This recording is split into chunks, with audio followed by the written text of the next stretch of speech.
Jovita Fuentes. First, she was born February 15, 1895. She started to be exposed in music when she was 5 years old. She started to learn to sing habanera and danzas. Her performances in Europe were acclaimed and placed the Philippines on the map in terms of performing. She had numerous other awards and citations, including the Presidential Medal of Merit in Music in 1958. And during 1976, she has been recognized as National Artist in Music. Jovita then took voice lessons under opera coach Maestro Arturo Cadore. As to her acting in opera, foremost teacher Maestro Villani complimented, upon seeing Jovita act and sing the first aria of Madame Butterfly, that she already knew who to act. Her performance in New York production of Madame Butterfly was also highly acclaimed. But then, she died August 7, 1978 in Manila. With the help of the town organist, she learned how to play the piano. After that, she moved to Manila to study at the Colegio de Santa Isabela. Then, she was also best known for her portrayal of Xoxo in Madame Butterfly, staged in Italy Teatro Municipale di Piacenza in April 1925. She raised funds for her plans by organizing a farewell concert at the Manila Grand Opera House in February 1924. Being the darling of the Philippine press and a shining star of the country's musical world, her concert was a success. In 1955, she retired from the concert stage and focused on voice teaching. When she also returned in Philippines, she established Artists Guild of the Philippines in an effort love of opera in her countrymen. She founded various music associations such as Asociación Musical de Filipinas, the Bach Society of the Philippines, and the Artists Guild of the Philippines. Examples of her major operas: Mimi in Puccini's La Boheme, Iris in Makasgani's Iris, and Salome in Strauss's Salome.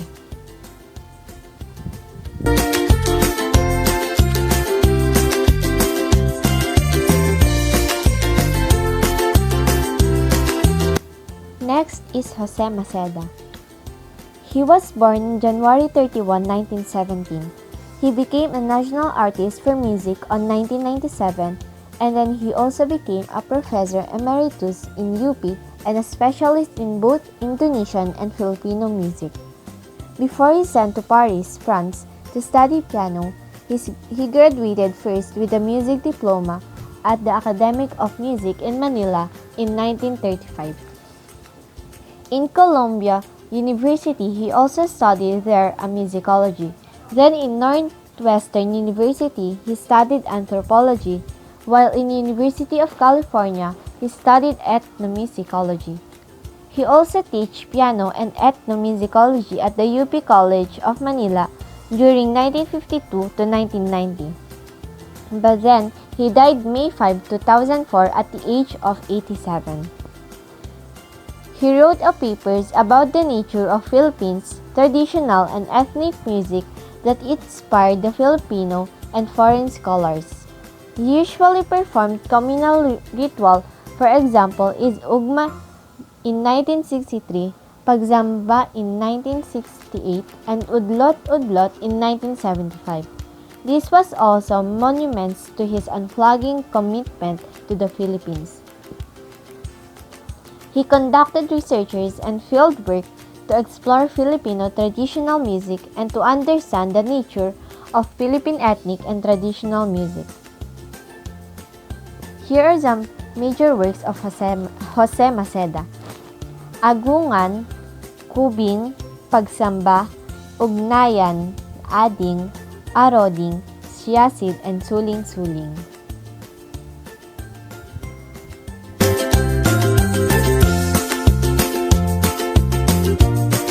Third is Hernani Cuenco. He was born May 10, 1936. He is a composer, film scorer, musical editor, and music teacher. He was also proclaimed National Artist for Music in 1999. He played for the Filipino Youth Symphony Orchestra and the Manila Chamber Soloists from 1966 to 1970. From 1960 to 1968, he played with the Filipino Youth Symphony Orchestra and the Manila Symphony Orchestra. But then he died June 11, 1988. He was also known for the songs Bato sa Buhangin, Gaano Kita Kamahal, Inang Bayan, Isang Dalangin, Kalesa, and Pilipinas. His works have garnered him multiple awards, among others, from the Filipino Academy of Movie Arts and Sciences, Gawad Urian, and the Metro Manila Film Festival. His career as a musical director began in 1960 when he was discovered by an actor, Joseph Estrada, while he was playing as a part of a band. This began his career composing film ballads and collaborating with other artists, such as Levi Salario, to do musical scores. Cuenco compositions are popular and well-loved. In the song Gaano Kita Kamahal, he put some elements on Kundiman, the Filipino love ballad. In 1968, he completed his Master of Music degree at the Santa Isabel College. And here are some major works of Hernani Cuenco. Kahit na magtiis, Sa Bawat Sandali, Bato sa Buhangin, Kalesa, Diligin Mo ng Hamog ang Uhaw na Lupa, and the Immoral, Gaano Ko Ikaw Kamahal.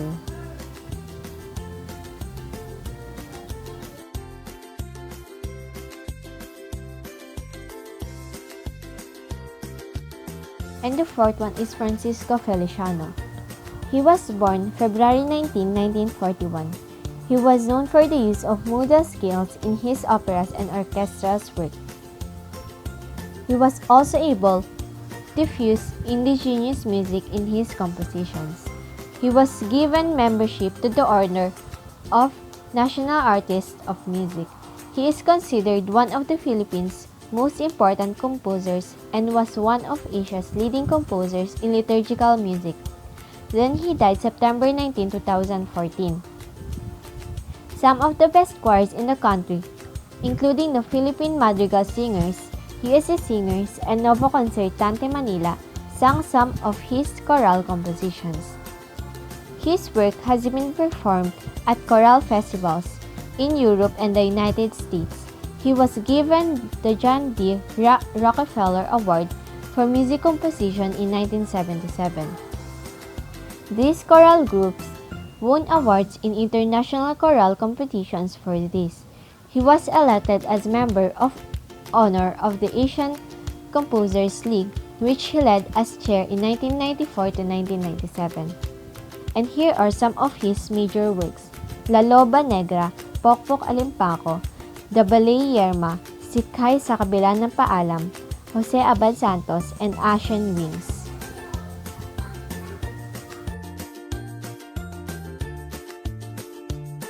Lucrecia Roses Casilag, also known as Tita King, was an educator, composer, and performer.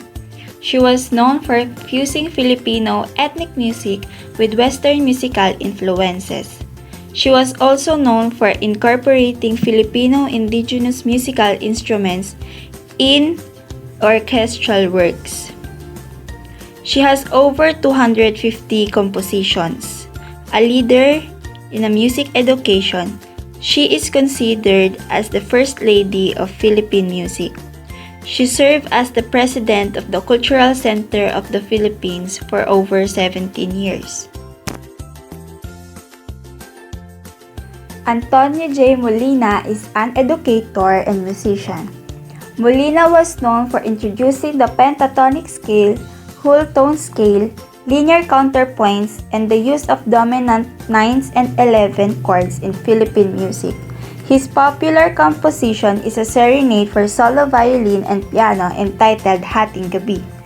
As a composer, Molina is credited with over 500 compositions. Andrea Veneracion, also known as Ma'am OA, is an arranger, conductor, composer, and singer.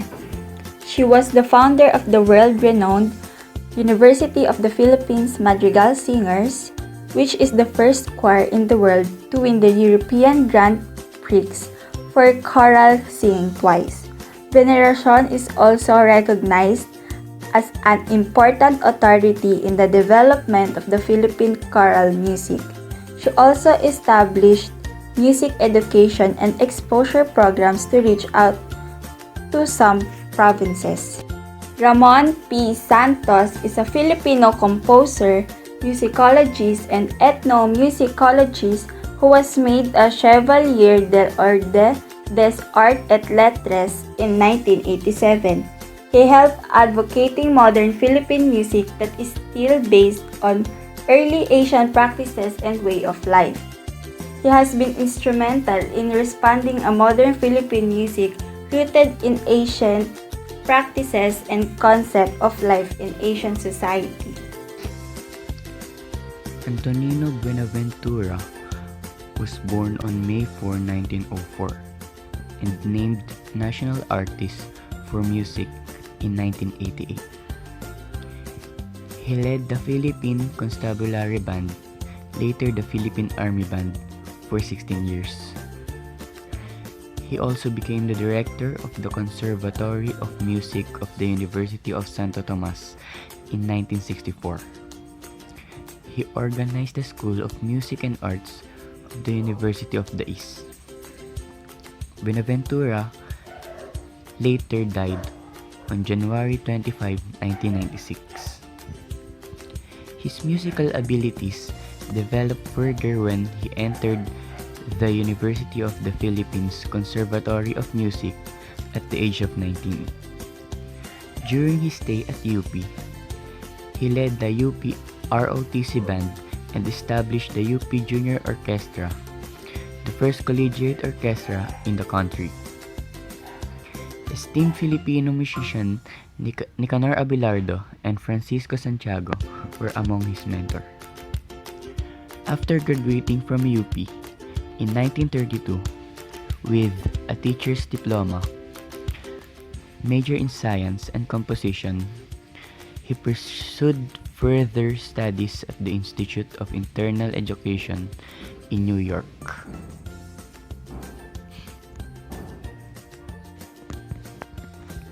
Lucio San Pedro. Lucio San Pedro was born on February 11, 1913 in Angono, Rizal.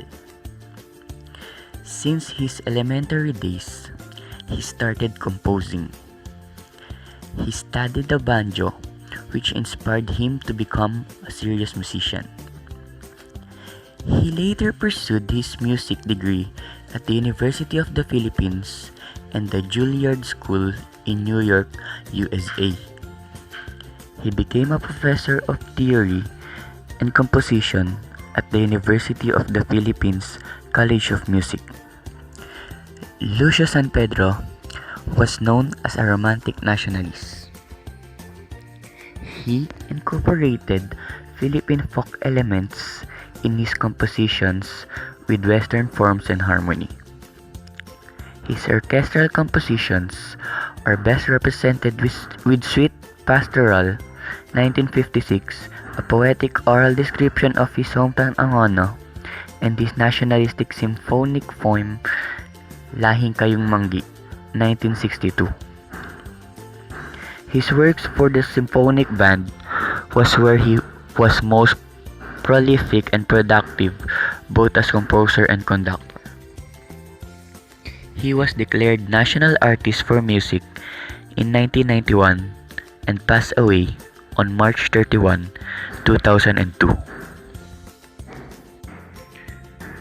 Levi Celerio. Levi Celerio was one of the Philippine national artists in literature and music. Levi Celerio is a talented person. He is a composer, lyricist, and he is the one who made the famous song Pasko na Naman, including Ang Pasko ay Sumapit, Kahit Konting Pagtingin, Ang Pipit, Itik-Itik, Duwagin Mo, Hirang Ang, and many more. And he worked with Lucio D. San Pedro, in the lyrics of Sa Unggoy ng Duyan. He wrote lyrics for more than 4,000 Filipino folk, Christmas, and love songs, including many that became movie titles. He is amazing and resourceful person. He used the leaf as a musical instrument, made the Guinness Book of Records for playing music using leaves. Philippine National Artist in Literature and Music, 1997. Celerio born April 30, 1910 in Tondo, Manila, Philippines. And sadly, he died at age of 82, April 2, 2002 in Quezon City, Philippines. Felipe Padilla de Leon. He was born on May 1, 1912 in Barrio Payapa, now General Tino, in Peñaranda, Nueva Ecija. Felipe was the son of Juan de Leon and Natalia Padilla. Felipe de Leon married pianist Ilominida Mendoza, with whom he had 6 children. He took up fine arts at the University of the Philippines in 1927, but he had to stop schooling in order to make a living. He took advanced studies in composition under Vittorio Giannini of the Juilliard School of Music in New York, USA. De Leon received many awards such as Composer of the Year 1949, Manila Music Lovers Society Music of the Year 1958, UP Conservatory of Music, and others. De Leon wrote piano compositions, hymns, marches, art songs, chamber music, symphonic poems, overtures, band music, school songs, orchestral works, operas, kundiman, and zarzuelas. 2 operas which are considered his masterpiece are the Noli Me Tangere, 1957, and El Filibusterismo, 1970. These 2 operas have been staged in the Philippines and abroad. He also wrote a marching during the Japanese regime entitled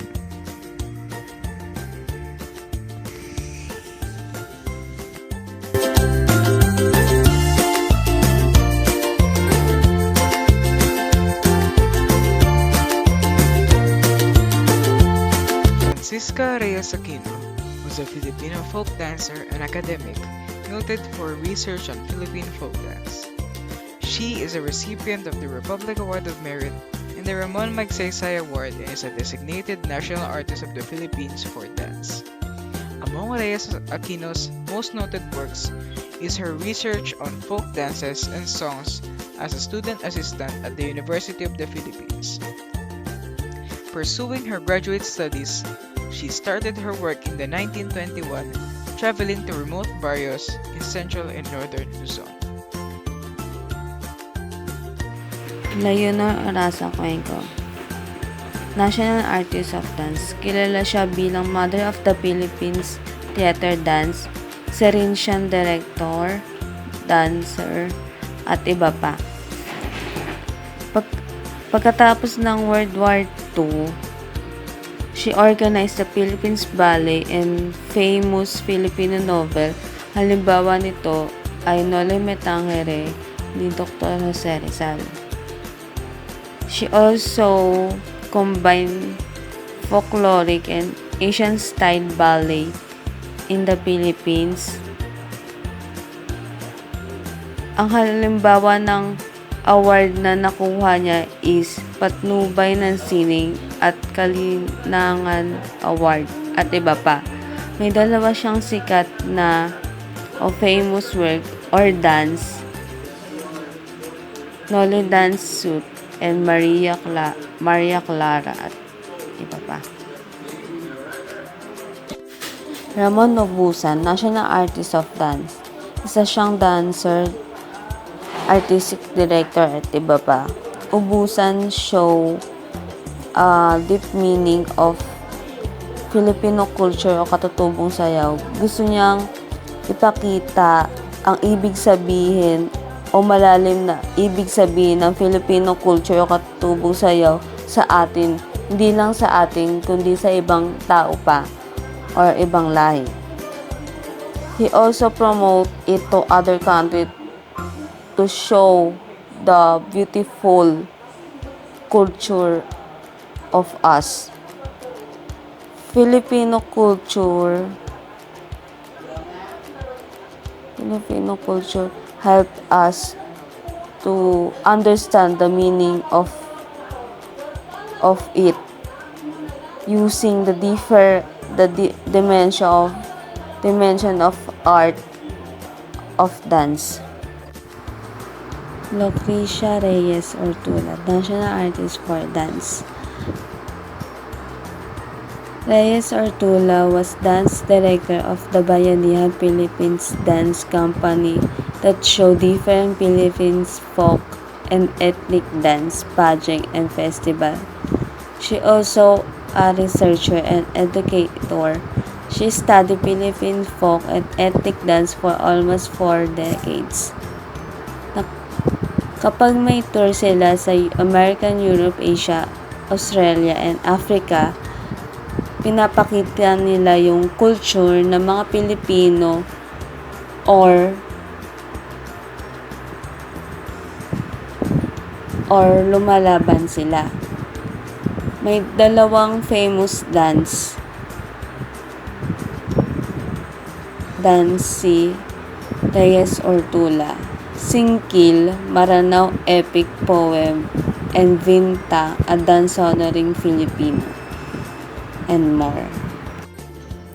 Alice Reyes, national artist for dance. Reyes is known as a modern dance that expressing Filipino culture or subject matter sa pamamagitan ng ballet and katutubo na sayaw. These say that contemporary dance is unique in Filipino. She also made a popular dance in 1970s that first present in stage and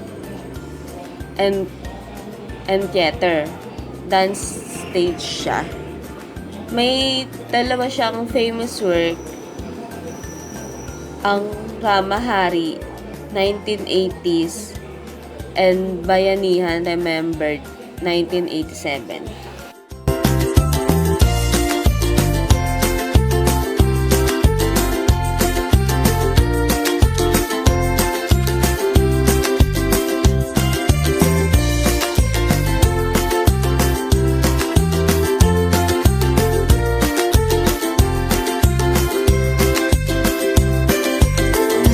Kalma of STEM B8 and I'm going to discuss about the national artist for theater. The first one is Daisy Abellana or Lourdes Genoveva Dolores Pardo Hontiveros Abellana. She was a Filipino stage actress and theater director. She was born on January 26, 1917. She was awarded and honored as a National Artist of the Philippines for Theater and Film in 1999. Her husband is also named as a national artist in 1976, named Lamberto Abellana. Daisy Abellana and his wife co-founded the Barangay Theater Guild, BTG, together with the colleagues in 1939. Daisy Abellana was one of the first graduates of UST Graduate School with Master of Arts in English. Daisy Abellana was also known as unang ginang ng teatrong Pilipino. Gumanap bilang Candida Marasigan sa dula at pelikulang Portrait of the Artist as Filipino ni Nick Joaquin, and also as Doña Lupe sa Tatarin noong 1978. Second is Honorata Atang de la Rama Hernandez, born on January 11, 1902. Atang Delarama was a singer and a vaudeville performer. She was the first Filipina film actress in the Philippines. At the early age of 7, she starred in Spanish zarzuelas such as Mascota, Sueño de un Vals, and Marina. She also starred in the zarzuela Dalagang Bukid, where, in singing the Nabasag na Banga, she became famous. Honorata Delarama fought for the dominance of Kundiman during American occupation. She was the producer and the writer of plays such as Anak ni Eva and Bulaklak ng Kabundukan. Honorata Delarama was also known as being the Queen of Kundiman and Zarzuela in 1979. She brings Zarzuela and Kundiman to indigenous peoples of the Philippines. The third one is Rolando Estino, born on March 5, 1937. He was honored as national artist both for theater and literature on 1997. Known for his works Ang Mestiza, Ana Maria, Larawan, film scripts for Bayad Puri, and Now and Forever.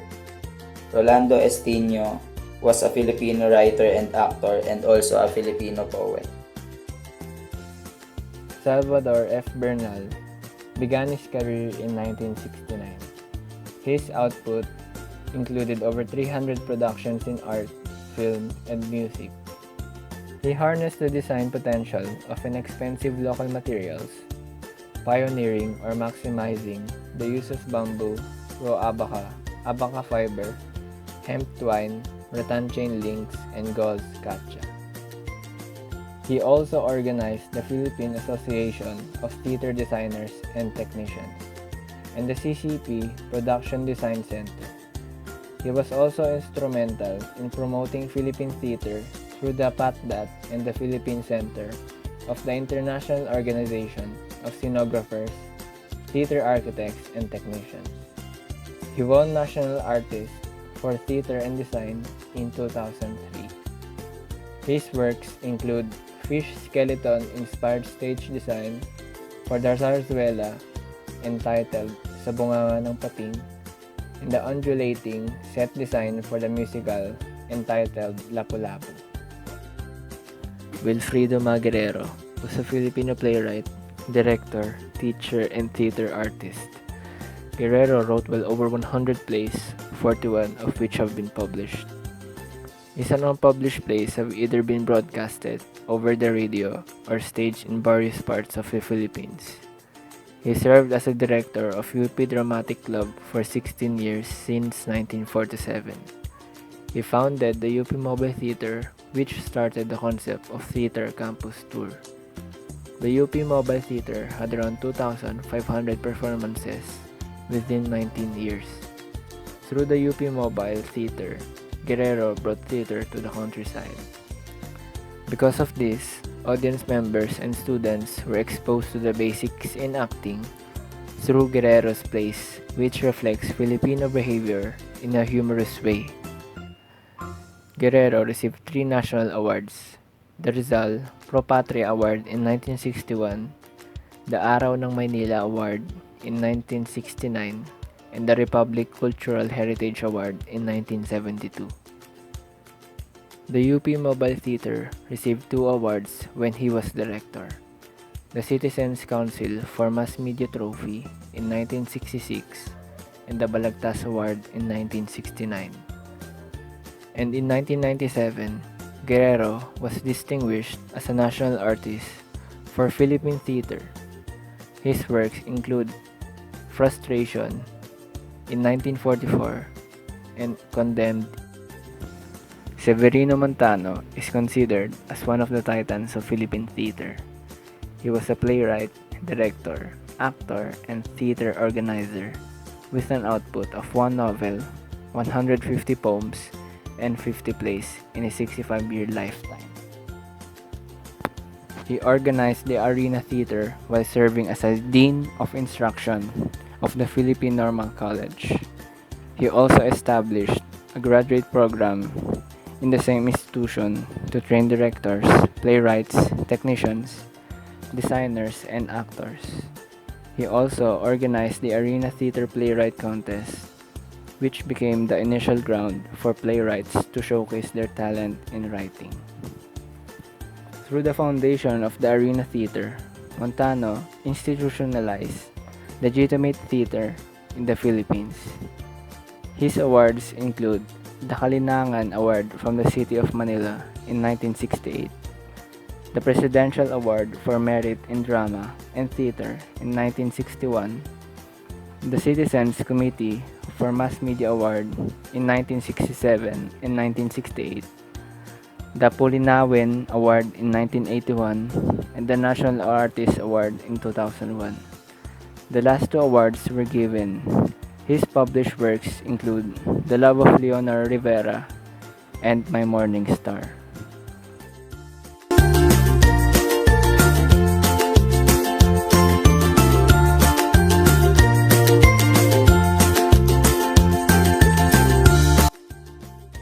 Lamberto Vera Avellana was a prominent Filipino film and stage director. Despite considerable budgetary limitations that hampered the post-war Filipino film industry, Avellana's films such as Anak Dalita and Bajau attained international acclaim. In 1976, Avellana was named by President Ferdinand Marcos as the very first national artist of the Philippines for film. While Avellana remains an important figure in Filipino cinema, his reputation as a film director has since been eclipsed by the next wave of Filipino film directors who emerged in the 1970s, such as Lino Brocka and Ishmael Bernal. Born in Bontoc Mountain Province, Avellana was educated at the Ateneo de Manila AB 37, where he developed what turned out to be a lifelong interest in the theater.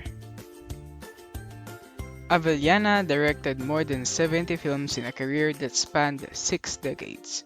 Anak Dalita and Bajau perhaps stand as the most prominent works from his oeuvre.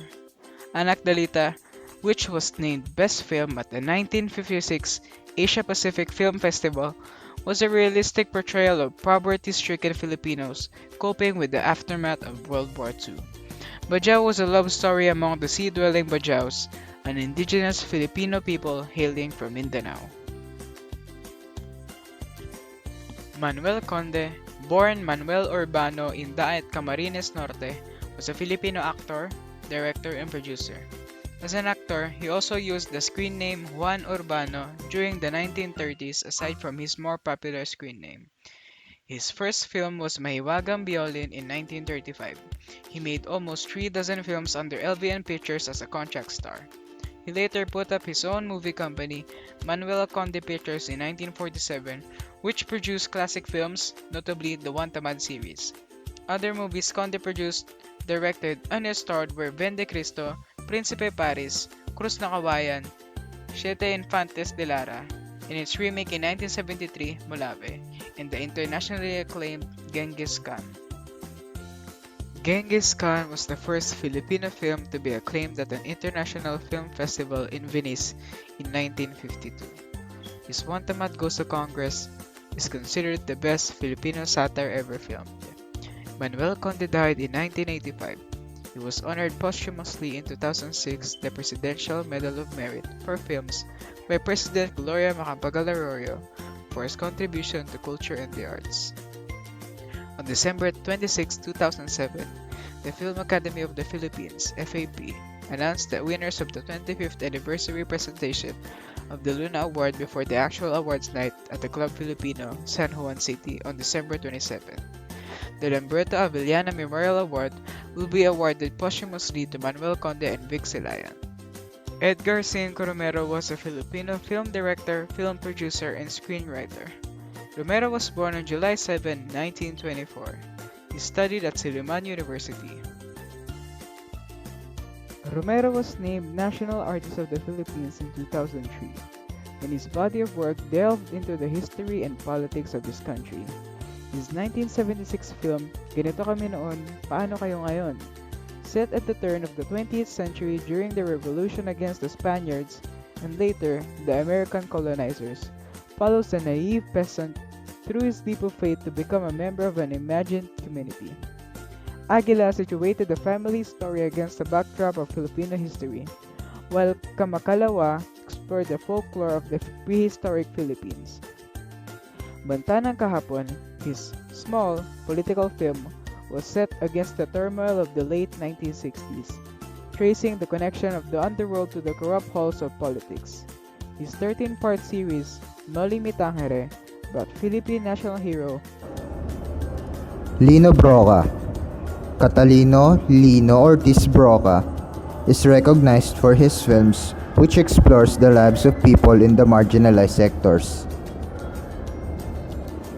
Broca's films include the following: Santiago in 1970, Wanted, Perfect Mother, 1970, Tubog sa Ginto, 1971, Stardom in 1971, Tinimbang Ka Ngunit Kulang in 1974, Maynila, Sa Kuko ng Liwanag, 1975, Insyang in 1976, Jaguar in 1979, Bona in 1980, Macho Dancer in 1989, Ora Pro Nobis in 1989, Makiusap Ka sa Diyos, 1991. Lino Broca was proclaimed National Artist for Film and Broadcast Arts in 1997. Gerardo de Leon. De Leon was a prominent filmmaker in the 50s and 60s. He produced many films that are now considered classics, including Daigdig ng Mga Api, Noli Me Tangere, El Filibusterismo, and Sisa. Among a long list of films are Sawa sa Lumang Simboryo, Jezebel, The Golden Bikini, Banawe, The Brides of Blood Island. De Leon was proclaimed National Artist for Cinema in 1982. Ishmael Bernal. Ishmael Bernal is recognized as a director of film that serve as a social commentary and a bold reflection on the existing reality of the struggles of the Filipino people.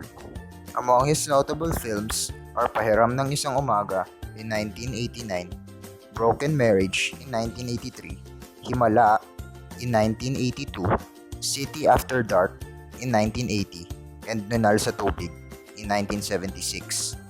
Recognized as the Director of the Decade of the 1970s by the Catholic Mass Media Awards. Four-time Best Director by the Urian Awards in 1989, 1985, 1983, and 1997.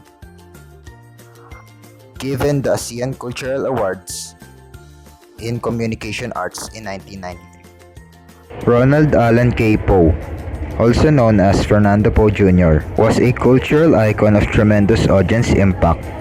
He is an actor, director, and writer, and also a producer.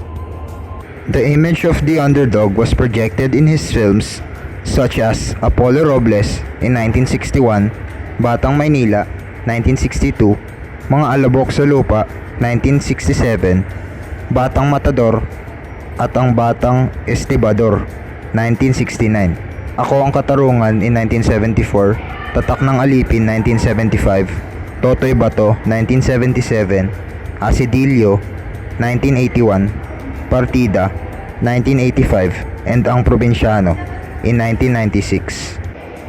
And his iconic films such as the Panday series 1980, 81, 82, and 1984. He died on December 14, 2004